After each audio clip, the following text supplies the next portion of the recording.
Guys চলেন আমরা একটা ভিডিও দেখে আসি।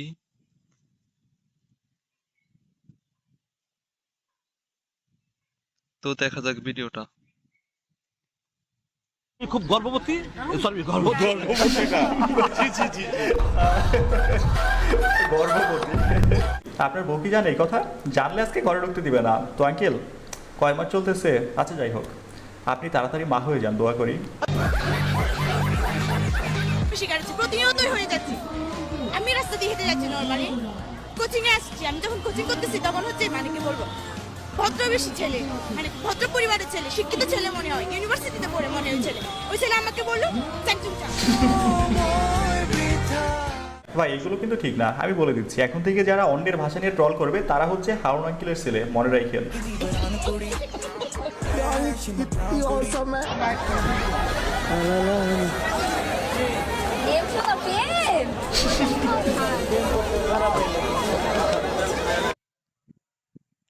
অবস্থা খারাপ পুরো। চিন্তা করে দেখ ভূপেন, নারী জাতির ছলনায় পড়ে মানুষ কিভাবে ধ্বংস হয়ে যায়। পার্কে যে মামা আমার কট খেয়ে গেছে, এখন শুধু অপেক্ষা বাসায় যাওয়ার।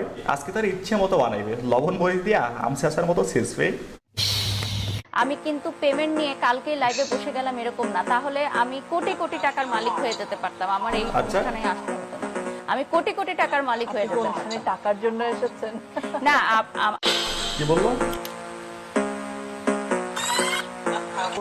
টাকার জন্য এসেছেন না এই তো জায়গা মতো মেরে দিল। দীপ্তির কাছে যাইবার কট খাইবা না, তা তো হয় না। বাড়ি সাহেব লাইক আমি টাকার জন্য কোনো কিছু করি না, টাকা আমাকে করতে বাধ্য করে। আহা হা হা হা হা হা হা। কিছু করছি না, কিছু করছি না।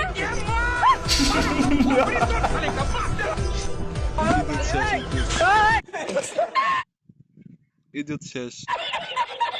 আর একটু বেশি করে লাইন নিয়ে কাশবনে যাও। চাচি আমার একদম পারফেক্ট টাইমে এন্ট্রি নিছে।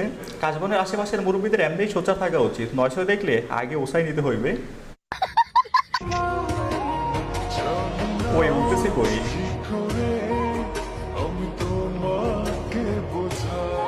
উপরে তো সাদা পরিও দেখা যাচ্ছে।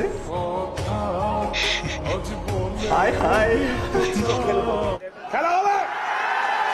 আহা বোন আমার চারদিকটা এভারেস্টের চূড়ায় উঠেছে। একটু পরে শুয়ে শুয়ে বিশ্ব ব্রহ্মাণ্ড দেখবেন। Best of luck.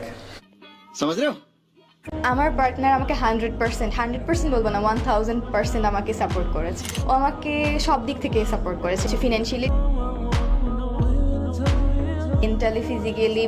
Financially mentally বুঝলাম, কিন্তু ফিজিক্যালি কেমনে সাপোর্ট করে? তো আচ্ছা, ওই যে ইংলিশ টিচার তো ফিজিক্যালি সাপোর্ট করতে চাইছিল, মনে পড়ছে তো? অবশ্য খেলোয়াড়দের তো কোচই সাপোর্ট করবে, এটাও স্বাভাবিক।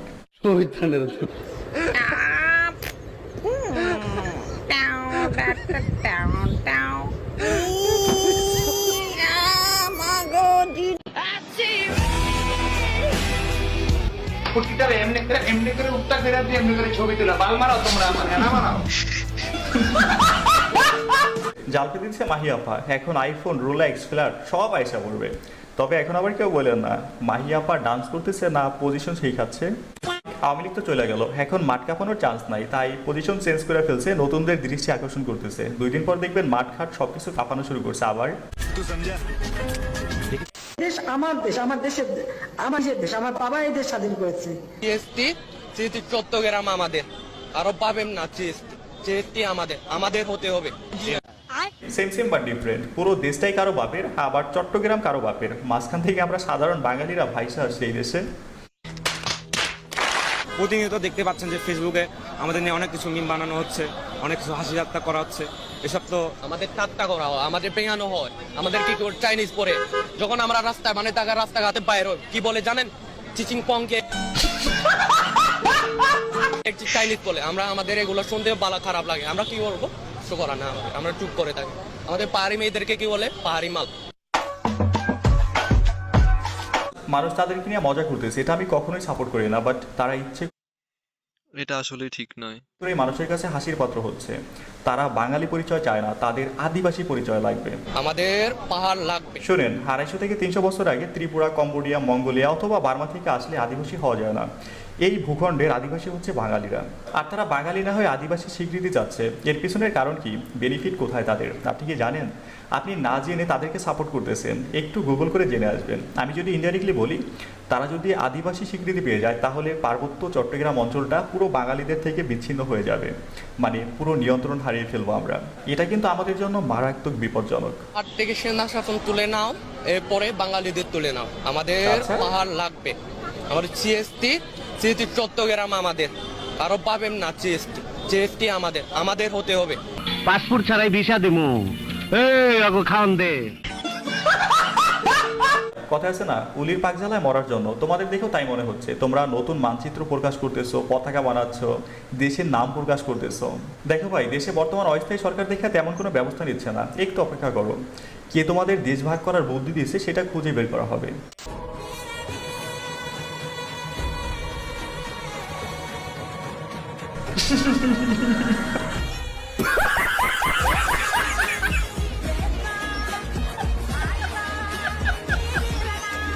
Flexibility is more important.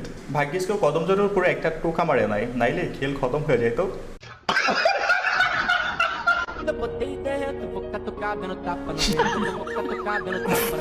একজন সিগারেট টানতেছে, আরেকজন নাকি আছে,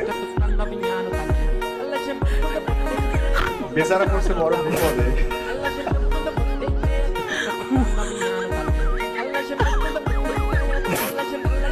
আমাদের সবার জীবনে এমন একটা বন্ধু আছে যে বিড়ির ধোঁয়া সহ্য করতে পারে না, আর আমার ফ্রেন্ড সার্কেলে সেই ব্যক্তিটা আমি নিজেই।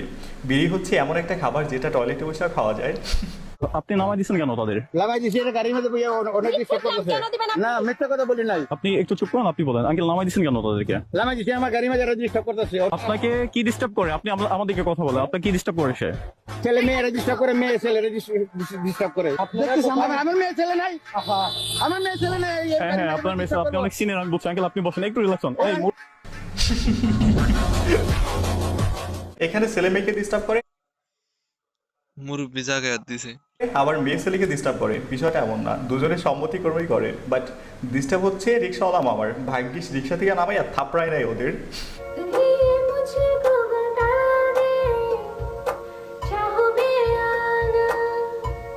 নেন, হিরো আলমের ভাত মারছে। अपने तो दिल का पता दे, चाहूं मैं आना। পারবে না।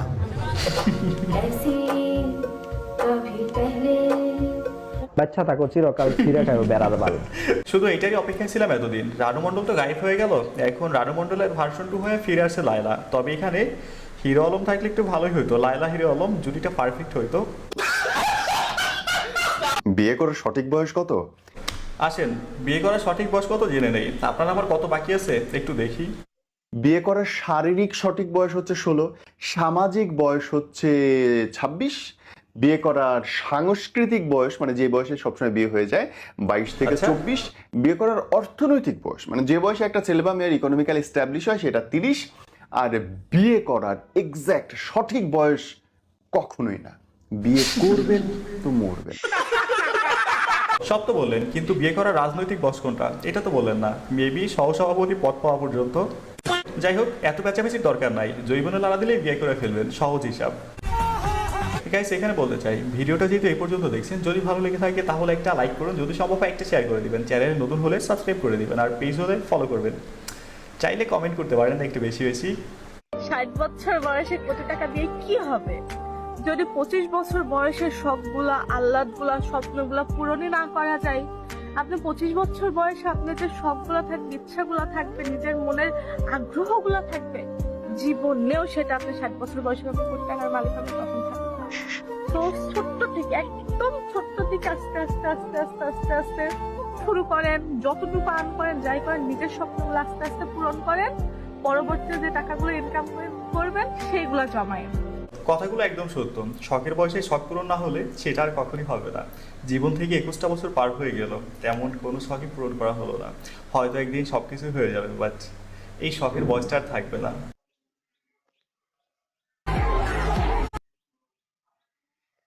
তো ভিডিওটা দেখলাম, আপনারা যদি সম্পূর্ণটা দেখে থাকেন বুঝলেন ব্যাপারটা কি রকম। তো বিদায় নিচ্ছি।